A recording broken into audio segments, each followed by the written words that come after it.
ಮನುಷ್ಯ ಕೊಡೋದು ಮನೆ ತನಕ, ಆದರೆ ಮಾದಪ್ಪ ಕೊಡೋದು ಕೊನೆ ತನಕ. ನಮಗೆ ಆವಾಗವಾಗ ಮಾದಪ್ಪನ ದರ್ಶನ ಮಾಡಿದ್ರೇನೆ ಮನ್ಸ್ಕೊಂತಾರ ಸಮಾಧಾನ. 5 ತಿಂಗಳಿಂದ ಬಂದಿದ್ದಾಗ ಚೀನಾಗ್ ಹೋಗೋಕ್ಕೆ ಒಂದೇ ಒಂದು ಶಕ್ತಿ ಕೊಡು ಅಂತ ಕೇಳಿದ್ದೆ.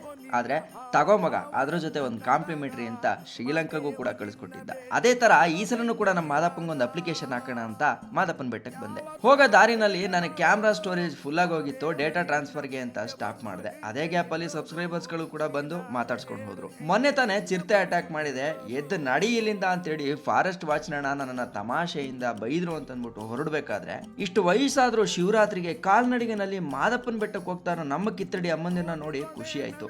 ಅದ್ರ ಜೊತೆಗೆ ಕಸದ ಬುಟ್ಟಿ ಇಲ್ಲೇ ಇದ್ರೂ ಕೂಡ ಪ್ಲಾಸ್ಟಿಕ್ ನ ಪ್ರಕೃತಿಗೆ ಎಸ್ದಿರೋ ಜನನ ನೆನ್ಸ್ಕೊಂಡು ಅವ್ರಿಗೆ ನಿಜವಾಗ್ಲೂ ಮಾದಪ್ಪ ಒಳ್ಳೇದ್ ಮಾಡ್ತಾನ ಅಂತ ಅನ್ಕೊಂಡು ಬೇಜಾರು ಕೂಡ ಆಯ್ತು. ಇನ್ನ ಬೆಟ್ಟಕ್ಕೆ ಬಂದ ತಕ್ಷಣ ಆವಾಗ್ಲೇ ಶಿವರಾತ್ರಿ ವೈಬ್ ಎದ್ದು ಕಾಣಿಸ್ತಾ ಇದೆ. ಎಲ್ ನೋಡಿದ್ರಲ್ಲಿ ಜನಪದ ಗೀತೆ, ದೇವ್ರ ಕುಣಿತ, ಭಕ್ತಿ ಸಾಗರದಲ್ಲಿ ಮಾದಪ್ಪನ ಬೆಟ್ಟ ಮುಳುಗೋಗಿತ್ತು.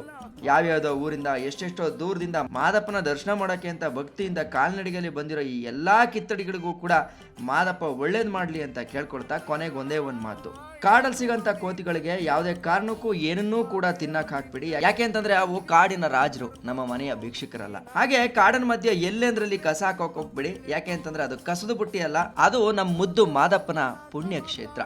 ಇಷ್ಟ ಹೇಳ್ತಾ ನಾನು ನಿಮ್ಮ ಕಿತ್ತಡಿ ಕಿರಣ್. ಜೈ ಹಿಂದ್, ಜೈ ಕರ್ನಾಟಕ. ಮತ್ತೆ ಯಾಕೆ ಸಾಲು ಸಾಲು ಸೋಲು ಕಾಣ್ತಾಳೆ.